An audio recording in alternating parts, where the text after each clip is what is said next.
Bonjour à tous, c'est Ambre et bienvenue dans ce nouvel épisode de Myself First, le podcast 100% bienveillance, amour de soi et développement personnel.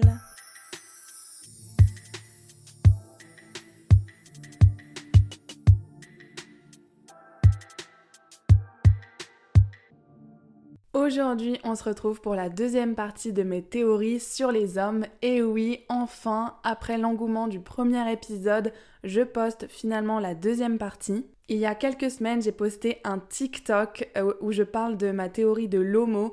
Et la vidéo a fait plus de 350 000 vues, des centaines de commentaires, un grand débat dans les commentaires. Toutes les femmes étaient d'accord avec moi et comprenaient ce que je voulais dire. Il y a aussi quelques hommes qui comprenaient mon point de vue. Mais il y avait beaucoup de gens, d'hommes du coup, qui n'étaient pas d'accord avec moi et ça a suscité vraiment des gros débats, vraiment un gros engouement dans les commentaires. Donc je vous invite à aller me suivre sur TikTok et à aller écouter le premier épisode parce qu'aujourd'hui, les théories dont je vais vous parler, elles découlent en fait des théories du premier épisode. C'est un peu la continuité de ce que je dis dans le premier épisode. Petit disclaimer avant de commencer, ces théories ne concernent que moi, il n'y a rien de scientifique, c'est juste des pensées, des observations qui sont liées aux hommes que je fréquente ou que j'ai fréquentés. C'est vraiment un point de vue personnel. Si vous êtes d'accord ou pas d'accord avec moi, n'hésitez pas à m'envoyer des messages sur Instagram un peu pour que j'ai votre point de vue. De toute façon, je compte poster d'autres vidéos sur TikTok pour expliquer ces théories et créer un petit peu de polémique, de débat. Évidemment, tous les hommes ne pensent pas comme ça. D'ailleurs, la plupart des théories, mais je le préciserai au moment venu, pour moi, si tu penses comme ça, t'es pas un homme, t'es un gamin, t'es un mec frustré, t'es vraiment un garçon, ok ? Là, ce que je vais dire, c'est pas des théories très glorifiantes, c'est vraiment de mon expérience. Et donc, il faut vraiment comprendre que ce podcast, je le fais à titre préventif. Toutes les théories dont je vais vous parler, si un homme pense comme ça, il faut le fuir. C'est théorie des red flags là. C'est vraiment théorie des red flags, donc c'est but préventif. Faites attention et on commence tout de suite.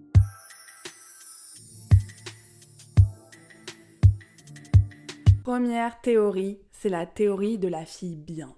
Est-ce que vous avez déjà entendu un mec prononcer le terme « Non mais elle, c'est pas une fille bien. Non mais elle, je l'aime parce que c'est une fille bien. » Mais qu'est-ce que c'est une fille bien ? Eh ben, une fille bien, généralement, ça veut dire que c'est une fille sage, qui couche pas le premier soir, qui est bien élevée, qui a peu de conquêtes, elle se préserve, elle sait rester discrète, elle est gentille, généreuse, elle est dévouée envers l'homme qu'elle aime et elle sait gérer ses émotions. Bah ouais, c'est pas une folle hystérique.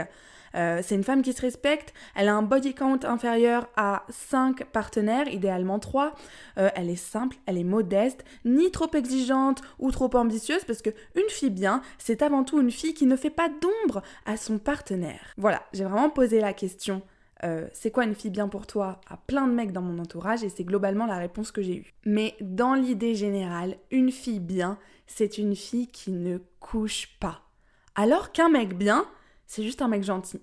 C'est juste un mec respectueux. Et je trouve ça fou que le critère de respectabilité d'une femme, il dépende de son nombre de partenaires sexuels. Genre, si t'as couché avec moins de 3 mecs, ok, t'es une fille bien. Si t'as couché avec plus de 10 mecs, là, t'es pas une fille bien, t'es pas mariable. Mais depuis quand la valeur d'une personne dépend de son body count ?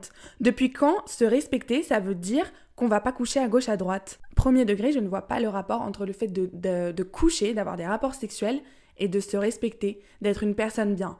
Une personne bien, c'est une personne qui a des principes, qui a des valeurs, qui est gentille, qui est respectueuse. La sexualité, ça n'a rien à voir avec ça.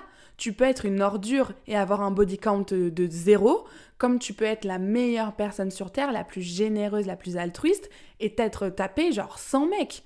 Mais au-delà du body count, moi, ce que j'ai compris de la vision de la fille bien selon les hommes, c'est vraiment cette fille qui est la petite femme qui épaule son partenaire, qui est là pour son partenaire, qui est empathique, qui est douce, qui est loyale, qui sort pas, qui boit pas trop, qui en fait pas trop en général, pas trop exigeante. Donc en fait, une fille bien, c'est vraiment la vision traditionnelle de la femme, limite la femme au foyer, la femme de l'ombre. Et par exemple, moi, je suis pas une fille bien. Pour beaucoup d'hommes, je ne suis pas une fille bien parce que je suis très libérée sur ma sexualité, j'ai énormément confiance en moi, donc j'hésite pas à prendre la place, j'ai pas de tabou, je sors, je bois, je couche.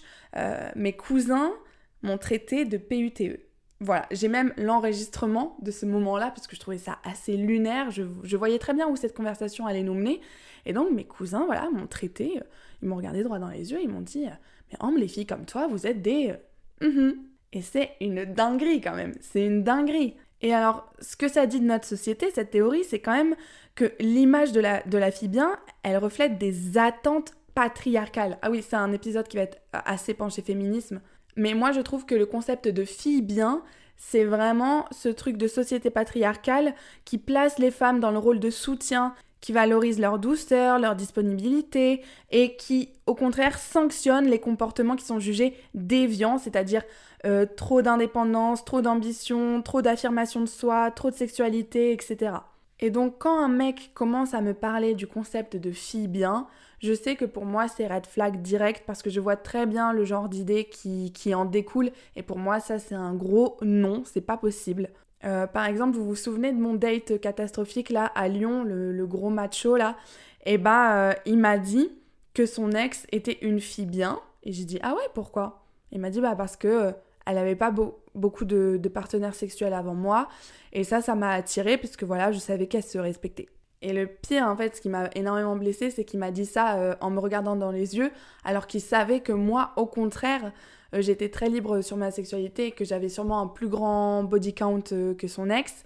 Et du coup, il m'a dit ça vraiment en mode, mon ex, c'était une fille bien, toi, t'es vraiment une PUTE, quoi.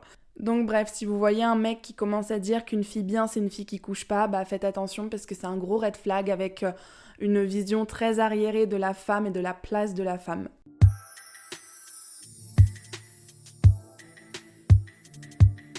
Deuxième théorie, c'est la théorie de la fille clean et elle découle tout simplement, c'est le prolongement de la théorie de la fille bien, puisque ça stipule qu'une fille clean, c'est également une fille avec un faible body count, parce que sinon, elle est souillée. Une fille qui couche, c'est une fille sale. Et oui, c'est une théorie qui repose sur des stéréotypes qui sont vraiment ancrés dans la société et qui sont liés à la sexualité féminine et à la perception du corps des femmes. Parce qu'il y a vraiment une opposition entre intimité féminine et performance masculine. Je sais pas si vous voyez ce que je veux dire, mais il y a une vision du sexe qui est totalement opposée entre les hommes et les femmes. Pour beaucoup de femmes, le sexe c'est décrit comme un moment d'intimité, de connexion émotionnelle, etc. Mais chez les hommes, l'acte il est représenté comme une performance et l'accent il est mis sur leur propre virilité et leur domination plutôt que l'échange. Et je trouve que ça se voit par le vocabulaire qui est utilisé par les hommes, qui est beaucoup plus cru et condescendant à l'égard de leur partenaire. Genre, ils vont dire ouais, elle, je l'ai déglinguée, je lui ai fait son boulot, je l'ai bousillée. Et ça montre la dynamique du pouvoir, où l'homme, il agit et la femme, elle subit. Donc, l'acte sexuel, il est vu comme un rapport de domination. On voit bien, l'homme, il dit « je lui ai fait ça, je l'ai prise comme ça, je... non, je. » Il n'y a pas ce truc de nous, il n'y a pas ce truc de elle, non. C'est lui qui lui fait son boulot et qui la traite comme un objet sexuel. Et il y a encore pire, quand un mec dit « elle est plus kilométrée qu'une Peugeot 206 » par exemple. Et là, carrément, le mec... n'hésite pas à comparer la femme à une voiture ou à des animaux s'il la traite de chienne par exemple. Ce qui montre que certains hommes nous voient vraiment comme des objets et n'ont aucune considération envers notre personne. Et puis pareil, il y a le fameux « elle s'est trop faite passer dessus, on lui a trop roulé dessus » qui représente aussi l'idée de soumission à l'homme. Et ça, encore une fois, c'est à cause du patriarcat où le corps féminin, c'est un objet que les hommes utilisent pour leurs propres besoins. Et c'est trop triste. Et je dis pas que tous les hommes parlent comme ça des femmes, mais il y en a certains, si. Et généralement, ils sont très jeunes. Encore une fois, moi, c'est mes cousins. Mes cousins, ils ont quoi ? Ils ont 20 ans et 17 ans, je crois. Et ils parlent comme ça. Le truc de « elle est plus kilométrée qu'une Peugeot 206 », c'est mon petit cousin de genre 18 ans, il a. 18 ans. Et il a eu une seule copine.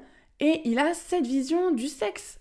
C'est effrayant, parce que c'est la prochaine génération. Et un jour, eux, ils auront une fille, quoi. Ils auront des enfants. Et même, lui, il a une sœur.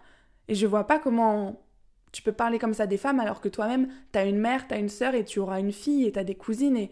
Enfin, je sais pas, faut respecter les femmes, tu peux pas parler comme ça des femmes. Mais alors pourquoi les hommes pensent-ils qu'une fille qui couche, elle est sale ? Eh ben parce que leur vision du sexe à eux est sale. Quand tu dis à un mec avec combien de personnes tu as couché, il va t'imaginer toi coucher avec toutes ces personnes. Si tu lui dis que tu as couché avec un mec, ok, il n'y a pas de souci, mais si tu lui dis que tu as couché avec 10 mecs, il va s'imaginer dans ta tête t'être fait passer dessus, comme ils disent, par 10 mecs. Et ça, c'est insupportable. Ça, pour eux, c'est sale. Mais c'est marrant parce que du coup, enfin non, c'est pas drôle du tout, mais ça sous-entend que les hommes eux-mêmes sont sales, mais que leur saleté, elle n'a aucune conséquence sur leur valeur sociale. Par contre, les hommes, ils sont en capacité de salir les femmes. Et ça les dégoûte. Et donc, t'as un cercle vicieux comme ça où les hommes sont sales, leur vision du sexe est sale, et donc quand ils couchent avec une femme, ils estiment qu'ils la salissent. Mais c'est pas une dinguerie, ça ? Ce qui salit une femme selon les hommes, ce sont les hommes. Ils considèrent qu'une femme est pure, qu'elle est propre, jusqu'à ce qu'elle soit touchée par un homme. Et cette théorie, elle repose vraiment sur une vision, encore une fois, objectifiée des femmes, où leur valeur, elle est liée à leur pureté perçue, elle est liée à leur nombre de partenaires sexuels. Et pour pousser un peu cette théorie, on peut comparer ce qu'est une fille clean et un gars clean. Une fille clean, c'est une fille qui ne sort pas, qui ne boit pas et qui a eu peu de partenaires sexuels. Donc sa valeur, elle est définie par sa conformité, on va dire, à des standards de pureté, ok ? Tandis qu'un gars clean, en revanche, c'est juste un mec qui respecte les bases du consentement. Il n'a pas violé, il n'a pas trompé, il n'a pas abusé. Donc il est clean. Et ça, c'est le truc qui m'énerve le plus au monde, je pense, parce que cette différence de critères, elle révèle tellement l'inégalité dans la manière dont les hommes et les femmes sont jugés. Genre, les femmes, pour être clean, elles doivent se restreindre et se conformer. Par contre, les hommes, ils ont juste à éviter des comportements criminels pour être considérés comme clean. Et je vous jure, le nombre d'hommes qui se vantent de ne jamais avoir violé ou agressé ou forcé une femme, genre comme si c'était devenu un acte héroïque. Non mais moi, tu sais, je suis différent. Hein. J'ai jamais violé une fille pendant qu'elle dormait. Hein. Mais c'est normal. Ça devrait être normal. Du coup, je me suis un peu interrogée sur les origines de cette théorie. Et je voulais vraiment savoir pourquoi le corps d'une femme et son nombre de partenaires sexuels était aussi important pour les hommes. Bon, je vous ai déjà parlé de la théorie du body count dans le premier épisode, mais en fait, c'est vrai que quand on y pense, comme la société, elle est très patriarcale, et ben à l'époque, le corps des femmes était considéré comme une propriété. D'abord celle de leur père, puis de leur mari.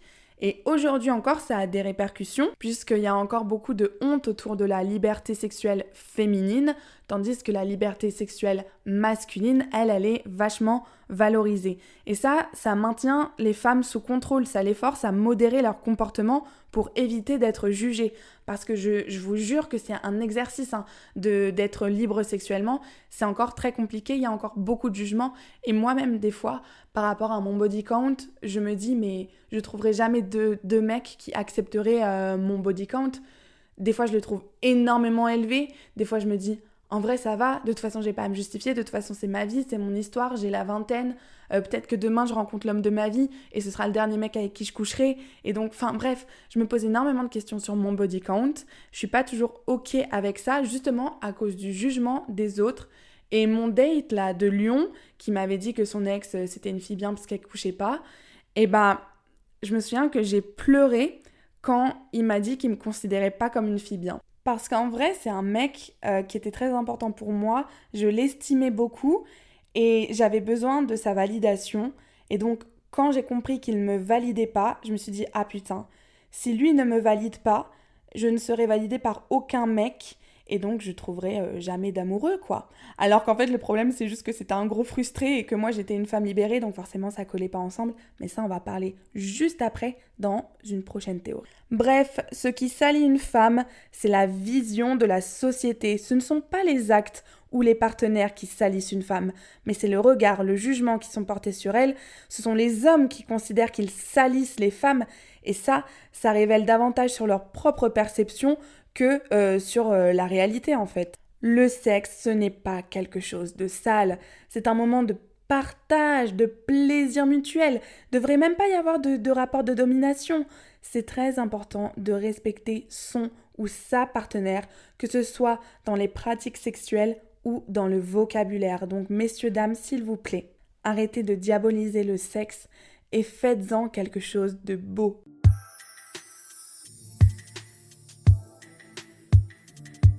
Troisième théorie, ma préférée, la théorie de l'homme frustré. Alors ça, c'est une théorie, c'est plutôt une piste de réflexion pour comprendre, mais pourquoi certains hommes méprisent autant les femmes? Ma réponse, la frustration. Mais alors, qu'est-ce qu'un homme frustré? Eh bien, un homme frustré, c'est un homme qui se laisse diriger par son ego et qui manque terriblement de confiance en soi. À qui la faute? Aux femmes, évidemment, parce que c'est tellement plus simple d'accuser Ève qu'Adam. En fait, il y a beaucoup d'hommes qui accusent les femmes parce que ça permet de détourner l'attention de leurs propres lacunes. C'est facile de projeter tes problèmes et de blâmer les autres. Enfin, typiquement, je suis sûre que vous avez déjà entendu un homme dire non mais si j'ai pas de succès, c'est parce que les femmes sont trop exigeantes. Ça, c'est plutôt un discours d'incel, de masculiniste à deux balles, là. Donc, un homme frustré, c'est avant tout quelqu'un qui manque de confiance en lui, donc il perçoit les femmes comme des menaces, comme des rivales, et il se laisse dominer par son ego, donc toute critique ou contradiction est perçue comme une attaque personnelle. Si vous n'êtes pas d'accord avec un homme qui est frustré de base, il va vous insulter. Il va vraiment vous insulter et il va agir de manière très très très très puérile. Si vous touchez l'ego d'un homme, mon Dieu, fuyez puisque là, vous allez avoir la pire version de lui-même. D'ailleurs, là, toutes les théories dont j'ai parlé, pour moi, ça concerne les hommes frustrés. Parce que je vous jure qu'un homme qui a confiance en lui, il n'en a rien à faire de votre body count, de votre passé, de votre... Il s'en fout. Vraiment, je vous jure, ça c'est plutôt les hommes de 30 ans. Par expérience, voilà, les hommes de 30 ans, ils ont fait leur vie, ils ont eu leur truc sexuel, ils ont fréquenté plusieurs femmes, ils sont sans tabou, ils sont chill, ils n'ont plus rien à prouver, ils sont plus dans le jugement, ok? Ils veulent juste une meuf qui est chill, qui est tranquille, qui est sympa. Mais le pire, c'est les hommes là, dans leur vingtaine, qui se cherchent encore un peu, qui recherchent la validation masculine. Parce que oui, n'oubliez pas que les hommes ne cherchent pas la validation féminine, ils cherchent la validation des autres hommes. Ils veulent se faire valider par les hommes qu'ils admirent. Mais c'est trop chou. Vous êtes trop mimi. Et donc, il y a certains hommes qui jalousent les femmes, les jolies femmes ou les femmes confiantes, parce qu'elles reçoivent de l'attention des hommes. Mais ces mecs, ils veulent l'attention des hommes, donc ils voient les femmes comme des rivales. Et c'est une dinguerie. Déjà, je pense que quand tu as assez d'amour et d'estime envers toi-même, tu n'as aucun rival, tu ne te mets en compétition avec personne. Mais quand je vois un mec qui dénigre une autre femme parce qu'il est jaloux d'elle, je me dis, mais waouh, le niveau de frustration et de manque de confiance en soi, c'est aberrant. Et moi, ça m'est arrivé il y a pas longtemps, là, avec mon cousin encore. Bon, mes cousins, je sais même pas si ils écoutent mes podcasts, mais sachez que je vous adore de tout mon cœur, hein, mais bon, vous savez très bien ce que je pense de vous par rapport au féminisme. Mais donc, bref, je dis à mon cousin me demande sa note sur 10. Vraiment, il me demande, Ambre, physiquement, je suis un combien sur 10? Et moi, je lui dis, très honnêtement, hein, t'es un 6 sur 10, un 6,5, je crois, je lui ai dit, voilà. Et là, le mec se vexe. Et j'ai trouvé ça tellement culotté qu'il se vexe alors qu'il avait passé son week-end, mais littéralement son week-end, à se moquer de moi, de mon physique, de la nourriture que je mangeais, du fait que j'étais grosse, machin. Bah, c'est celui-là, je vous en ai parlé dans mon épisode sur les TCA, c'est celui qui faisait des blagues en disant que j'étais une baleine et tout. Bah lui, il continue là à me tailler pendant le week-end et ensuite il me demande de le noter physiquement. Et moi, j'ai même pas dit 6,5 sur 10 pour être méchante. C'est vraiment ce que je pensais. Et il s'est grave vexé. Mais c'était hyper drôle parce que ça montre qu'il a pas confiance en lui, quoi. Donc après, lui, il me dit « Ouais, mais toi aussi, t'as un 6, nanana, mais toi, nanana. » Mais frérot, t'as 20 ans ou t'en as 5, là? Et un homme frustré, il va projeter ses insécurités sur les femmes plutôt que de travailler sur ses propres lacunes.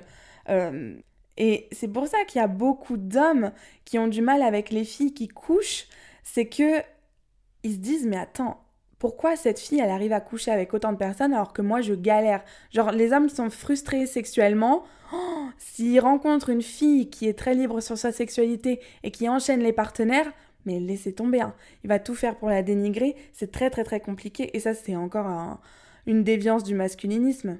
C'est de tout mettre sur le dos des femmes. Enfin bref, en résumé, un homme frustré, c'est souvent un homme qui est coincé dans un schéma de victimisation où il justifie ses comportements toxiques en accusant les autres et en particulier les femmes. Un homme frustré, il va pas chercher à se remettre en question, il va vraiment tout mettre sur le dos de Ève. Voilà, parce que c'est plus facile d'accuser les autres que de balayer devant sa porte et de se regarder en face d'un miroir pour changer ce qu'on a à changer, quoi. Mais alors, comment reconnaître un homme frustré? Eh bien, un homme frustré, c'est un homme qui ne veut pas que sa partenaire ait un body count élevé parce qu'il ne supporterait pas qu'elle puisse le comparer à ses anciennes conquêtes. Bah ouais, en fait, il a peur que sa partenaire, elle ait pris plus de plaisir avec ses ex. Et donc, ça mettrait en lumière, lui, ses insuffisances ou son incapacité à lui donner autant de plaisir. Et donc, pour préserver son sentiment de supériorité, il va essayer de réduire la liberté sexuelle des femmes. Un homme frustré, il cherche toujours à avoir le dernier mot, même s'il a tort, quitte à jouer la provocation, parce qu'il ne supporte pas qu'une fille puisse assumer un point de vue différent du sien. Il a besoin d'avoir raison, quitte à se comporter comme un enfant avec des insultes, des arguments inventés, etc. Il va tout faire pour gagner le débat en déstabilisant son interlocutrice, en la mettant dans ses émotions, et il sait qu'il a gagné quand la femme en face de lui s'énerve et que lui, il peut dire « Bah, pourquoi tu t'énerves ?» Donc, si un homme commence à jouer comme ça avec vous, mesdames, restez calmes. Franchement, ne rentrez pas dans son jeu. Il sait qu'il est en train de perdre. Donc, si vous montez dans vos émotions, là, vous êtes foutus. Mon date de Lyon, là, le gros macho, quand je lui parlais de féminisme, eh ben, il m'a dit « Bah, si t'es féministe, alors moi, je peux dire que je suis masculiniste. » Mais quel con, sérieux! En fait, il savait même pas ce que c'était un mascu. Juste, il voulait me contrer. Il voulait que j'ai tort. Il voulait avoir le dernier mot. Quitte à dire qu'il était masculiniste sans même savoir ce que ça signifiait, il a tout fait pour me mettre en tort. C'est une dinguerie. Red flag ultime. Un homme frustré, il veut affirmer sa supériorité face à la femme puisqu'il n'arrive pas à l'affirmer face aux autres hommes. Il est incapable de se sentir supérieur face à ses pairs masculins, on va dire. Donc il projette sa frustration sur les femmes, qu'il perçoit comme plus faibles ou plus faciles à rabaisser. Et comment est-ce qu'il va agir? Et bah, par des paroles, par des gestes, par des comportements en fait. Il va tout faire pour se mettre en avant face aux femmes, en les rabaissant, en les faisant sentir nulles, en les faisant culpabiliser, etc. Et un homme frustré, comme je l'ai déjà dit, c'est un homme qui jalouse les femmes, surtout si elles sont belles et elles ont confiance en elles, parce qu'elles reçoivent de l'attention des autres hommes. Et c'est comme ça qu'une femme ambitieuse face à un mec qui fait rien de ses journées, une femme belle face à un mec qui prend pas soin de lui, ou une femme convoitée face à un mec qui galère pour trouver une fille, elle se fera toujours descendre par ces hommes frustrés. Alors encore une fois, je me suis demandé, mais d'où vient cette frustration masculine ? Et c'est encore une fois à cause du patriarcat qui est hyper toxique parce que les garçons, ils sont souvent élevés avec l'idée qu'ils doivent être forts, compétitifs et dominants et que la vulnérabilité et l'expression émotionnelle, ce sont des faiblesses quoi. Elles n'ont rien à faire chez un homme. Donc résultat, on est face à des mecs qui sont incapables de gérer leurs émotions et leurs échecs. Je pense qu'il y a encore cette pression de la virilité, il y a des attentes sociales qui exigent des hommes qui soient performants sur tous les plans, que ce soit professionnel, sexuel, social, financier. Et donc cette pression, elle crée un sentiment d'échec constant chez eux, surtout s'ils n'arrivent pas à atteindre des idéaux qui sont irréalistes. Et c'est pour ça que je pense que le féminisme, il bénéficie autant aux hommes qu'aux femmes. Parce que sans société patriarcale, les hommes, ils n'auraient pas toute cette pression et toutes ces exigences. Mesdames, si vous êtes un jour face à un homme frustré, vous le saurez très vite. Et clairement, c'est un homme qui n'est pas encore mûr, qui est perdu, qui se cherche et qui est surtout un gros red flag. S'il a besoin d'être constamment dans la critique de ce que vous faites, c'est simplement qu'il ne se sent pas à la hauteur et que vous le ramenez à toutes ses insécurités. Donc il va sans cesse vous rabaisser et le mieux, c'est de le taire.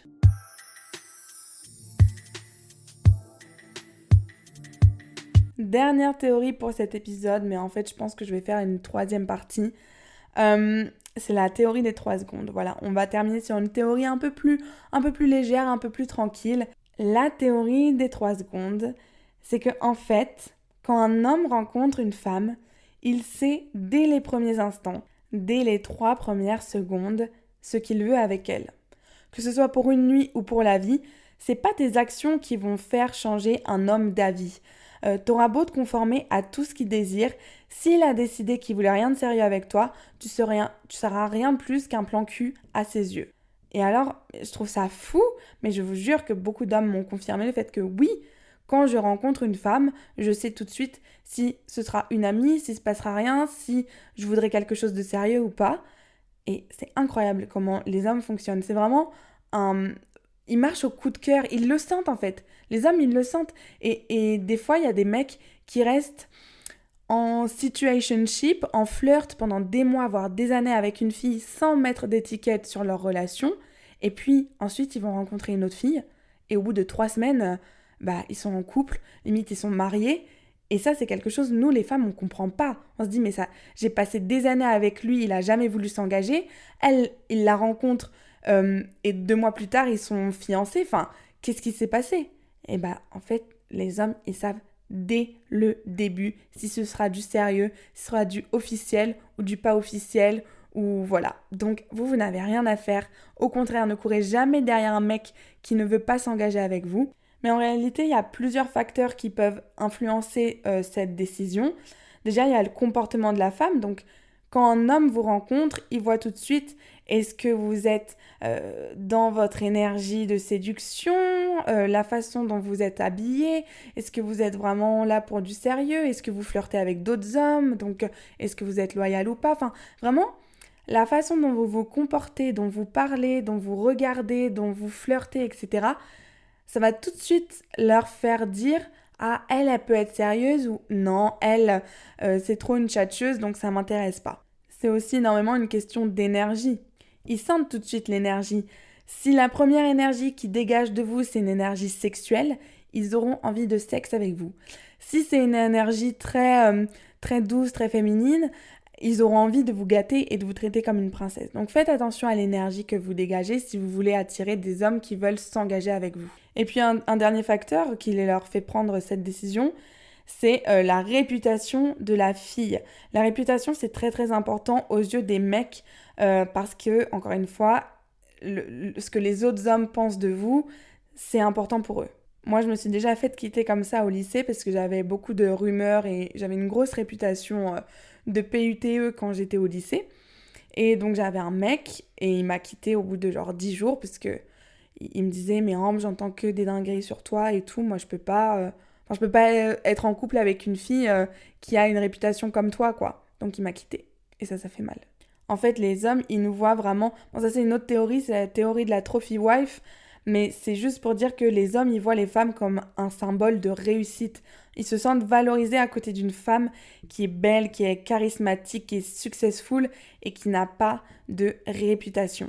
Enfin voilà, c'était la théorie des 3 secondes que je trouve assez mignonne et franchement ça montre vraiment la différence de psychologie entre les hommes et les femmes parce que là où les hommes ils savent tout de suite ce qui va se passer avec une femme, nous les femmes on garde toujours les portes ouvertes. Enfin moi même si je rencontre un mec qui me plaît pas forcément, je me dis ah mais peut-être qu'il a autre chose à m'offrir, ah peut-être qu'en creusant il pourra se passer quelque chose, enfin je vais vraiment laisser la chance à tout le monde quoi, je vais pas me dire quand je rencontre un mec, lui ce sera pour une nuit, lui ce sera un plan cul, lui ce sera juste mon pote, etc. Non, je sais très bien que tout peut évoluer quoi.